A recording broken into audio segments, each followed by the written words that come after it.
વરસાદ થંભી ગયો પણ સ્કૂલોમાંથી પાણી ઓસર્યા નથી.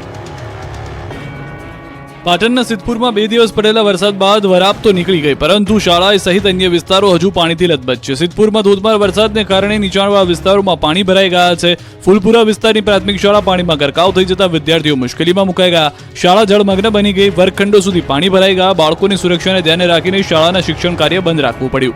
એટલું પાણી ભરાઈ ગયું છે કે વિદ્યાર્થીઓ અડધા ડૂબી જાય છે. તંત્રના બાપે ભૂલકાઓનું ભણતર બગડી રહ્યું છે. ફૂલપુરા પ્રાથમિક શાળા નીચાણવાળા વિસ્તારમાં છે. દર વર્ષે વરસાદમાં આવી સ્થિતિ જોવા મળે છે, જેના કારણે શાળા બંધ રાખવાની ફરજ પડે છે અને વિદ્યાર્થીઓના શિક્ષણ પર અસર થાય છે. શાળાને ઊંચી લેવા અનેક રજૂઆતો કરવામાં આવી છે, જો કે કોઈ ઉકેલ નથી આવ્યો. શાળાનું લેવલ ઊંચું લાવવા વાલીઓની માંગ સતત જોવા મળી રહી છે. ઉકાઈ ડેમમાં પાણીની પુષ્કળ આવક.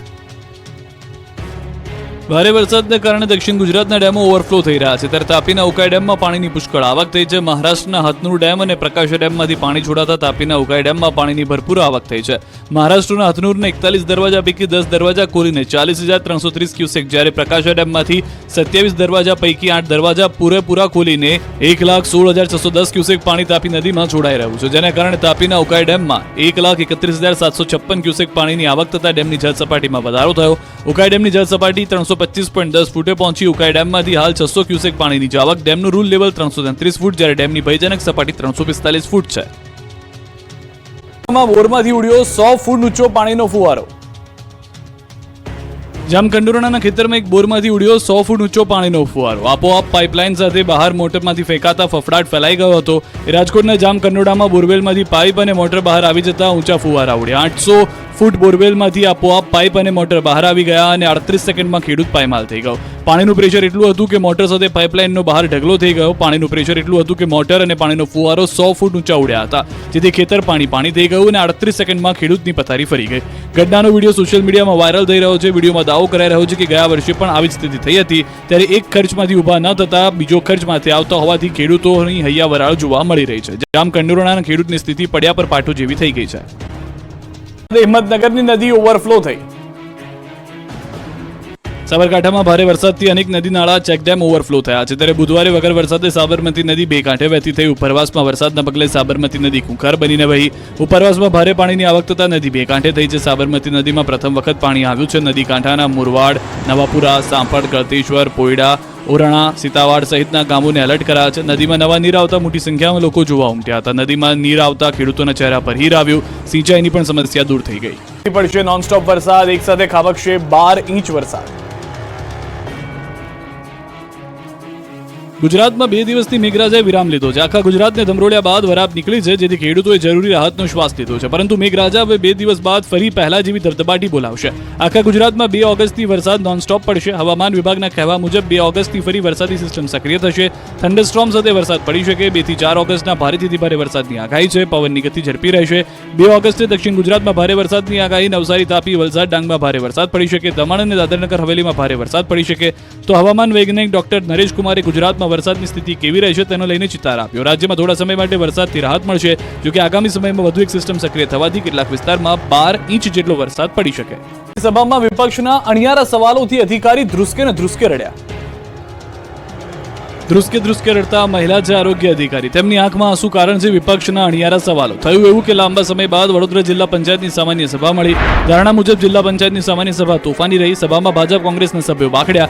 સભ્યો વચ્ચે તૂતુ મેમે થઈ હતી. અધિકારીનો બચાવ કરતા ભાજપના કેટલાક સભ્યોએ સરકારે કરેલા કામોની પણ રજૂઆત કરવા માટે અધિકારીઓને ટકોર કરતા કોંગ્રેસના વિપક્ષી નેતા અને જિલ્લા પંચાયતના પૂર્વ કારોબારી ચેરમેન કમલેશ પટેલ વચ્ચે શાબ્દિક તડાફડી થઈ, જેમાં અન્ય સભ્યો પણ જોડાતા માહોલ તંગ બન્યો. એક તબક્કે તું ચૂપ બેસ, યુ શટ અપ, તું મને કહેવા વાળો કોણ, જ્યાં થાય તે કરી લે, કૌભાંડીઓને બચાવો છો, અમે તમે સાંભળવા નથી આવ્યા જેવા ઉચ્ચારણ થતા ડીડીઓએ દરમિયાનગીરી કરવી પડી. આ સભાનું ડેકોરમ નહીં જળવાય તો સભા મુલતવી રાખવી પડશે તેવી ચીમકી આપતા સભ્યો શાંત પડ્યા. સભામાં વિપક્ષના સભ્યોએ પૂછેલા ધારદાર સવાલને જવાબ જિલ્લા આરોગ્ય અધિકારી મીનાક્ષીબેન જવાબ આપી શક્યા ન હતા અને રડી પડ્યા હતા. જૂની કલેક્ટર કચેરી ખાતે મળેલ બેઠકમાં વિવિધ 20 જેટલા મુદ્દાની ચર્ચા કરાઈ હતી.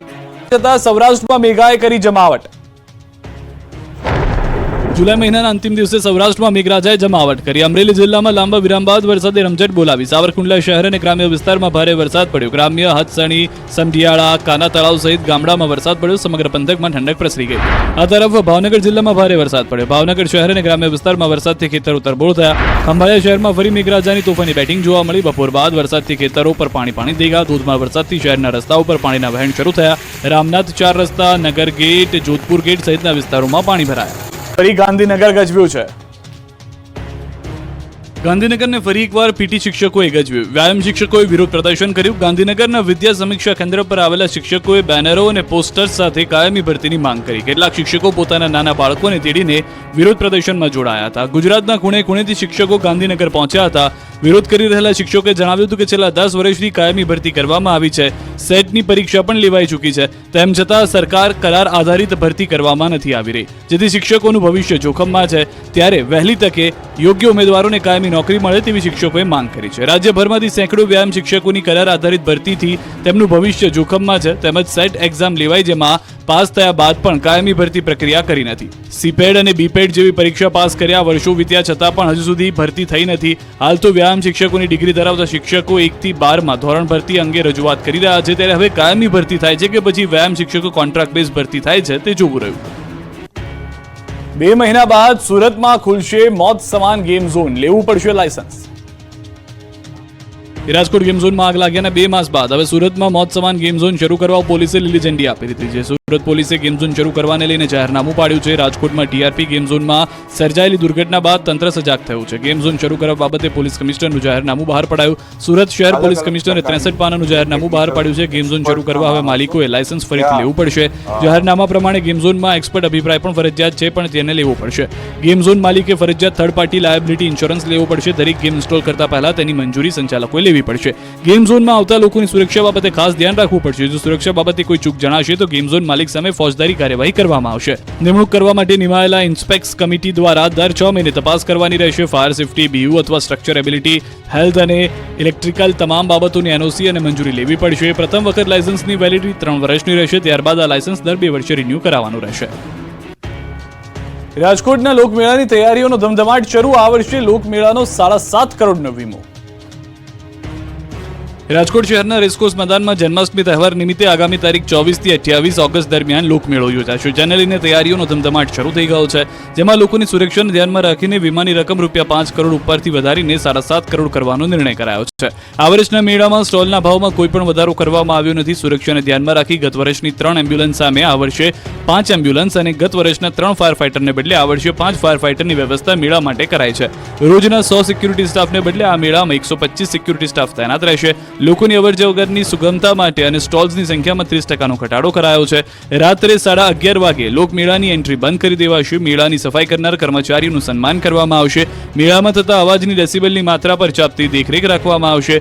વાસી ખોરાકનો સ્થળ પર જ નાશ કરવામાં આવશે. મેળાના પ્રત્યેક સરકારી સ્ટોલના આંતરિક સંપર્ક માટે ઇન્ટરકોમ અને વોકી ટોકીથી સજ્જ કરાશે. આ ઉપરાંત 278 લોકોએ લોકમેળાનું નામ આપ્યું છે. જો કે તેમાંથી લોકમેળા અમલીકરણ સમિતિ દ્વારા શ્રેષ્ઠ નામ પસંદ કરવામાં આવશે.